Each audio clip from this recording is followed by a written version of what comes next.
kita berdoa terlebih dahulu. Berdoa dimulai. Berdoa dicukupkan. Nah, terima kasih untuk Adem.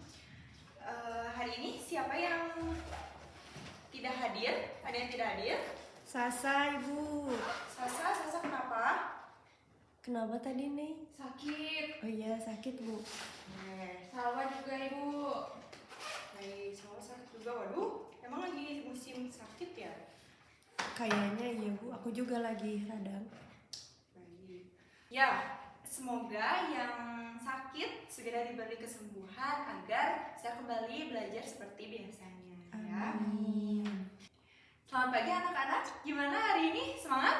Semangat! Iya, harus semangat terus ya. Dalam menuntut ilmu kita harus terus semangat. Itu. Nah, baik. Ibu sambil pasang ini ya.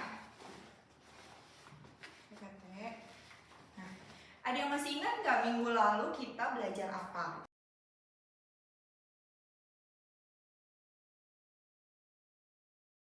Betul, minggu lalu kita belajar tentang teks deskripsi. Ada yang mau mengulas? Siapa? Aku. Boleh, Ella. Jadi teks deskripsi itu adalah teks yang menggambarkan sesuatu. Betul. Betul ya, minggu lalu kita belajar tentang teks deskripsi. Nah, teks deskripsi adalah teks yang menjelaskan suatu hal ya. Ya, menggambarkan suatu hal. Nah, kira-kira materi apa ya yang akan kita pelajari hari ini? Ada yang udah bisa menebak? Ada yang sudah melihat di depan? Teks prosedur. Betul. Teks prosedur ini ada kaitannya juga ya dengan teks deskripsi karena dalam teks prosedur itu terdapat juga deskripsi dari tiap poin-poinnya. Supaya apa? Supaya jelas seperti itu ya. Nah,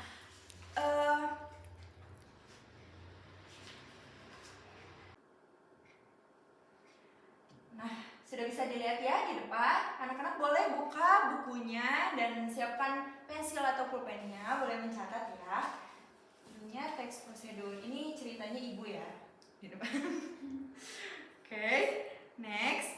Nah, ada pertanyaan dulu nih. Mengapa sih harus belajar teks prosedur? Ada yang mau menjawab? Bisa dilihat ya di depan. Hari ini kita akan belajar tentang teks prosedur.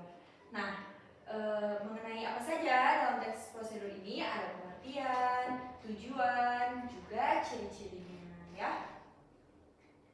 Nah, tapi sebelum itu kita harus tahu dulu nih mengapa harus belajar teks prosedur. Perhatikan teks berikut. Nih di bawahnya. Cara membuat teh manis. Pertama, tuangkan air ke dalam gelas. Belum ada yang aneh ya. Yang kedua, tambahkan gula secukupnya. Yang ketiga, aduk dengan sendok. Nah, mulai aneh nih di sini. Yang keempat, masukkan teh celup. Yang kelima, didihkan air. Padahal tadi udah dituang airnya kan.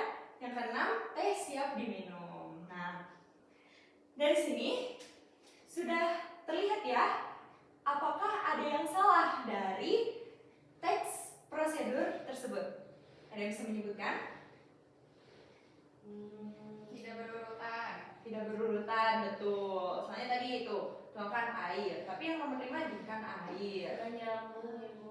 Iya, betul. Tidak nyambung ya. Nah, kalau seperti ini, nanti penyebabnya akan seperti apa? Kalau kita bikinnya kayak gini. Salah, betul. Ketika kita akan melakukan sesuatu, membaca teks prosedur, nanti kalau tidak berurutan itu akan salah. Nah, dari yang sudah disebutkan tadi, sudah terlihat ya mengapa kita harus belajar teks prosedur. Karena biar tidak terjadi seperti ini gitu ya. Jadi biar jelas dan juga berurutan seperti itu.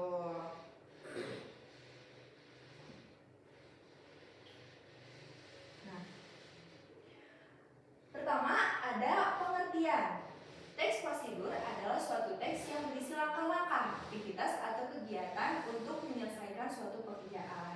disinggung ya tadi di awal gitu ya, sudah terlihat ada poin-poin tuh 1, 2, 3 yang menunjukkan langkah-langkah walaupun teks yang pertama itu masih salah ya.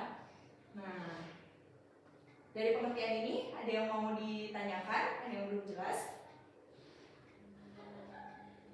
Jelas Ibu. Jelas ya, kita lanjut dulu ya.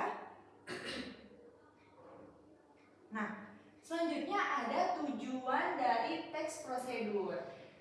Tujuannya adalah menjelaskan kegiatan yang harus dilakukan agar pembaca atau pemirsa dapat secara tepat dan akurat mengikuti sebuah proses, membuat sesuatu, melakukan sesuatu pekerjaan atau menggunakan suatu alat. Nah, jadi dari teks prosedur ini bukan hanya langkah-langkah membuat sesuatu, misalnya bikin teh tadi ya, tapi ada juga melakukan suatu pekerjaan dan menggunakan suatu alat.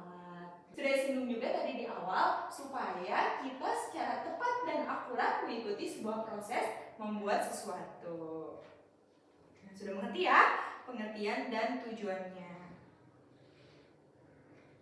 Nah, selanjutnya ada ciri-cirinya nih. Ciri dari teks prosedur ada 2. Nah, yang pertama dari segi isinya. Yang A, panduan langkah-langkah yang harus dilakukan. Jadi teks prosedur ini berisi panduan langkah-langkah nih yang harus dilakukan. B, aturan atau batasan dalam hal bahan atau kegiatan dalam melakukan kegiatan. Nah, jadi di poin B ini dalam teks prosedur itu berisi aturan atau batasan dalam hal bahan ya. Nah, kalau bahan ini biasanya apa? Teks prosedur yang berisi apa? Tentang apa? Membuat sesuatu. Ya, betul, tentang membuat sesuatu. Jadi biasanya itu ada takaran-takarannya gitu ya. Lalu dalam hal kegiatan juga dalam melakukan kegiatan tersebut gitu. Nah, yang C, isi kegiatan yang dilakukan secara urut. Kalau tidak urut disebut tips.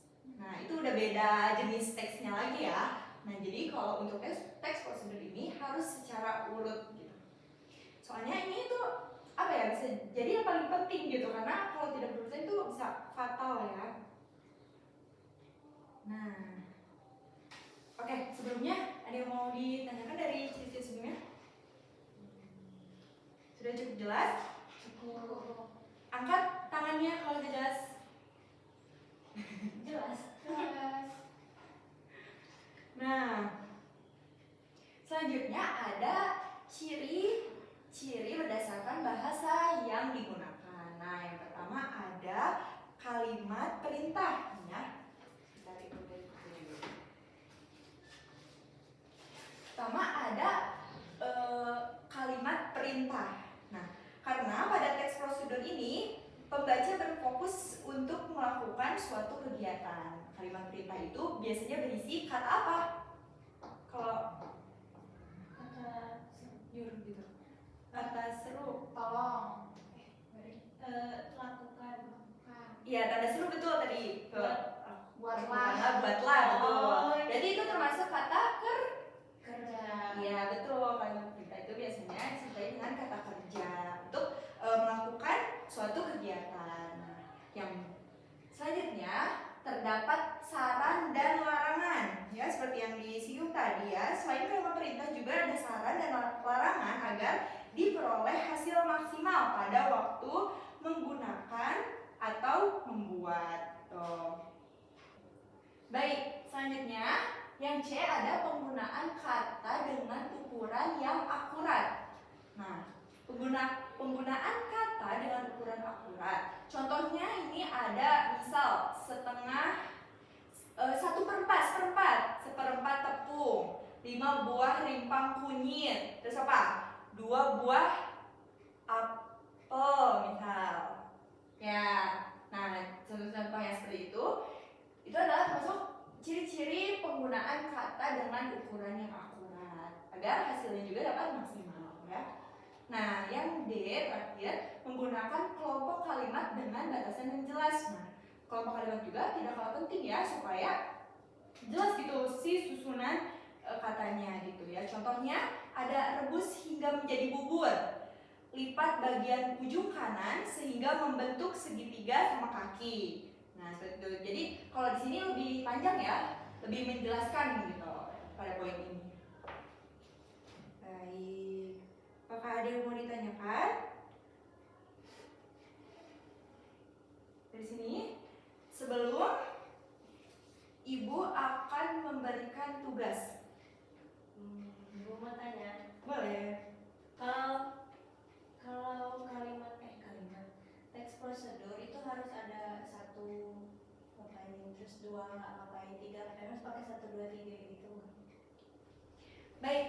kasih pertanyaannya Aris.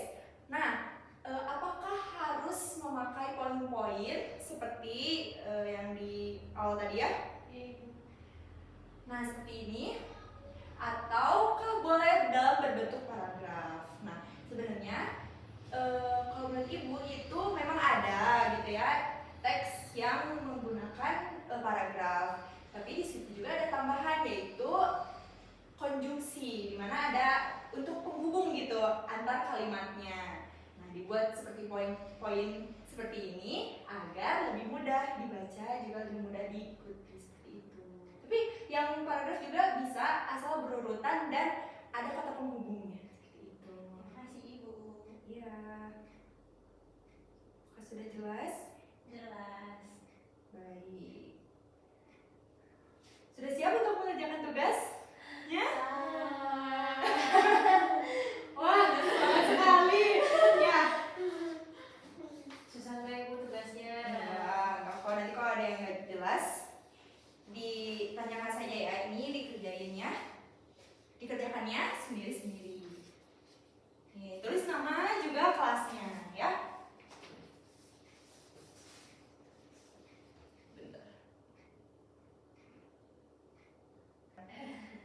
Nah, perhatikan dulu ya anak-anak ke depan nih. Cara mengerjakan itu adalah dengan melihat teks di depan ya. Ini ada teks mematikan komputer dengan benar. Nah, teks prosedurnya. Perlu belajar mematikan komputer secara benar sehingga tidak cepat rusak dan berdampak negatif. Untuk mematikan komputer ada beberapa tahap yang harus diperhatikan. Nah, ini dia. Terlihat? Terlihat.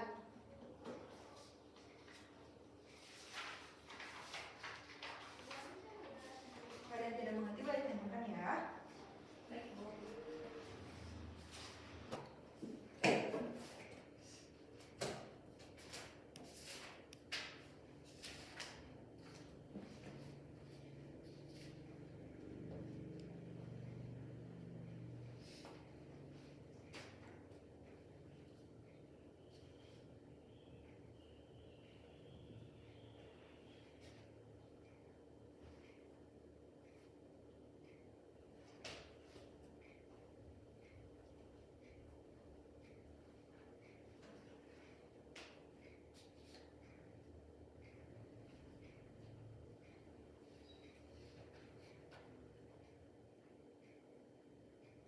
Di pojok kiri bawah ini siapa yang hingga komputer Anda benar-benar Siapa yang selama ini mematikan komputernya asal-asalan? baru tahu ya. Ibu mau tanya. Boleh.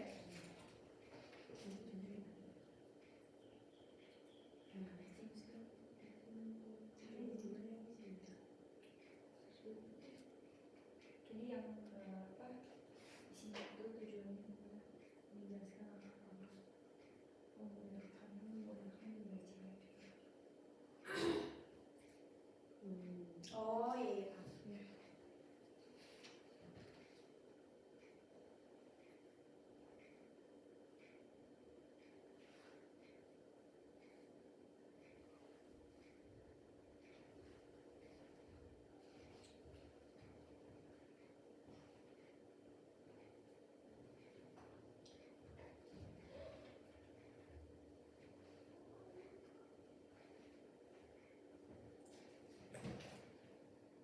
Oh no.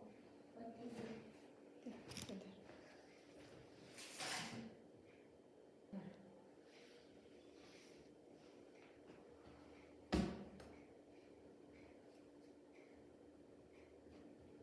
Gampang semua ya pertanyaannya. Insya Allah.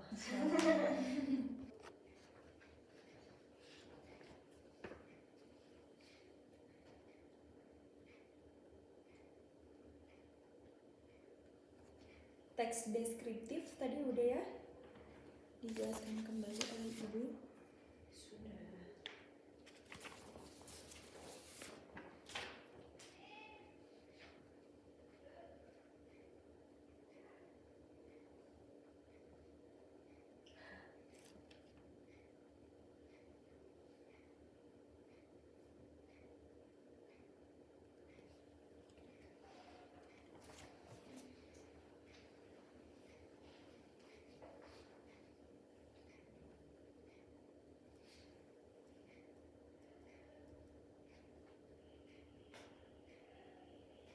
Nah, bisa sambil dilihat juga ya, ini berbentuk poin-poin tapi tidak menggunakan misal A, 1, 2, 3, jadi beragam juga dalam menuliskannya.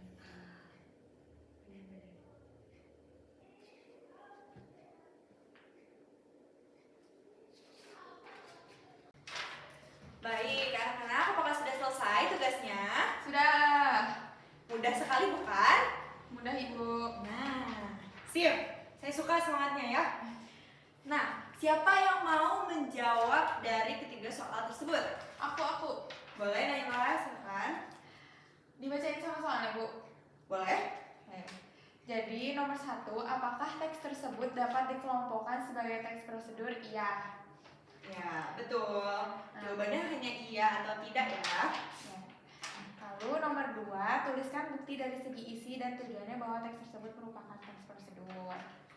Karena terdapat urutan yang ada di dalam teks, lalu itu kan menunjukkan langkah-langkah di dalam teks tersebut. Jadi bisa disebut sebagai teks prosedur. Betul. Lalu yang ketiga, tulis kalimat atau kata mana yang menunjukkan ciri teks deskriptif. Nah, tadi ada kalimat hingga komputer benar-benar mati. Di situ ada kata hingganya. Jadi kayak ada kausalitasnya gitu. Lalu ada gambaran untuk start atau logo Windows di pojok kiri bawah. Setelah itu ada untuk menghemat daya di yang bagian terakhir. Ya, betul. Betul ya apa yang dikatakan Naila tadi. Nah, kita bahas dari nomor 1 ya. Apakah teks tersebut dapat dikelompokkan sebagai teks prosedur? Iya ya. Cara kita menebak-nebak saja kita bisa menjawab iya seperti itu. Ada yang menjawab tidak? Bagus, sudah mengerti semua ya. Nomor 2, tuliskan bukti dari segi isi dan tujuannya bahwa teks tersebut merupakan teks prosedur. Betul tadi bahwa ini berisi langkah-langkah ya, langkah-langkah yang berurutan gitu. Bisa terlihat, tutup semua aplikasi yang Anda gunakan. Langkah pertama, klik menu start, pilih shutdown, setelah komputer benar-benar mati, kemudian tekan tombol, setelah itu baru cabut. Nah, itu berisi langkah-langkah ya, dari kata-katanya juga, susunan kalimatnya juga. Nah, sebentar.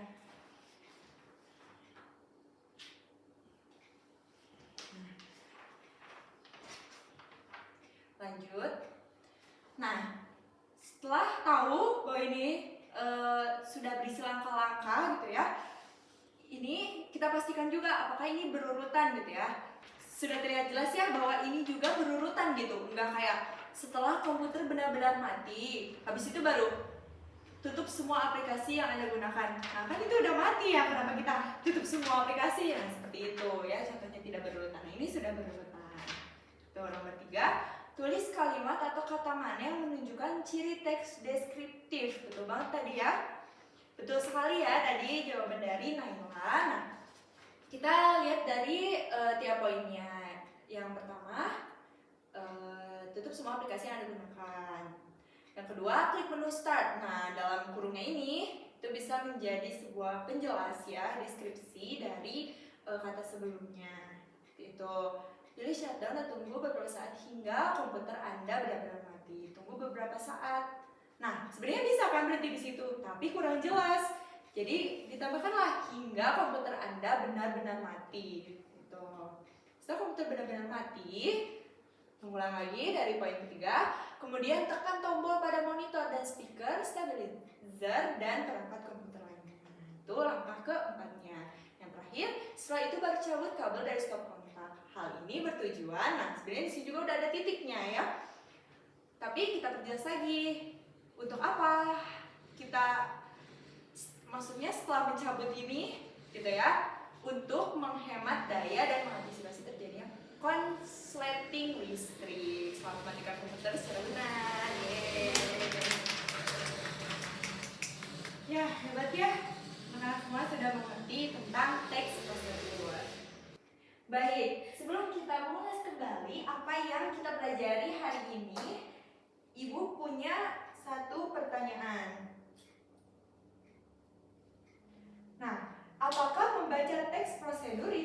penting? Yang bisa menjawab, penting atau tidak?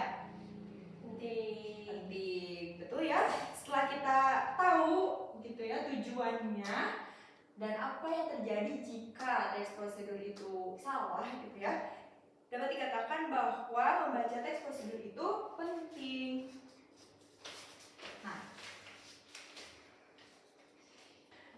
Nah, di halaman 10 ada poin-poin mengenai pentingnya membaca teks prosedur. Yang pertama, memahami cara melakukan sesuatu. Betul ya tadi? Yang kedua, belajar keterampilan baru. Yang ketiga, membuat kita mandiri. Yang keempat, menghindari kesalahan. Yang kelima, melatih pikiran kita. Yang keenam, mempersiapkan untuk kehidupan sehari-hari. Yang ketujuh, mendukung pembelajaran. Ya, mendukung pembelajaran bahasa Indonesia tentunya ya. Nah, sebenarnya poin-poin ini juga bergantung kepada apa tema yang kita baca gitu dari teks prosedur tersebut. Dari membacanya aja sudah penting ya, kita harus membaca, apalagi membaca teks prosedur. Jangan sampai kita salah-salah lagi bisa membeli lemari susun. Nah, nggak bisa masangnya. Itu ada teks prosedur gitu biasanya di dalam kardusnya gitu kan. Ya, sudah berada di akhir pembahasan. Apakah ada yang mau ditanyakan, anak-anak? Sudah cukup? Cukup? Baik. Cukup.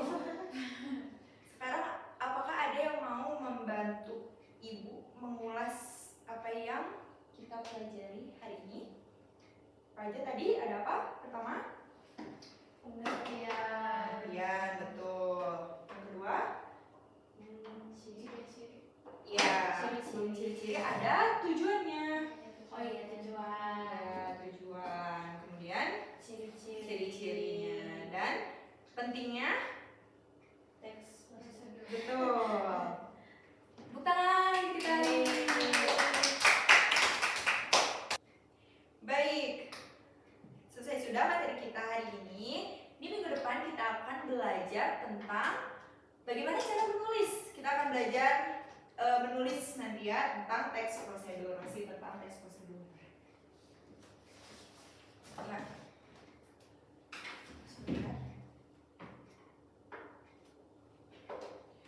Terima kasih yang sudah mendengarkan. Sudah pengen istirahat ya? Sudah mau jajan ke kantin ya? Sekian pembelajaran kita hari ini. Assalamualaikum warahmatullahi wabarakatuh. Waalaikumsalam warahmatullahi wabarakatuh.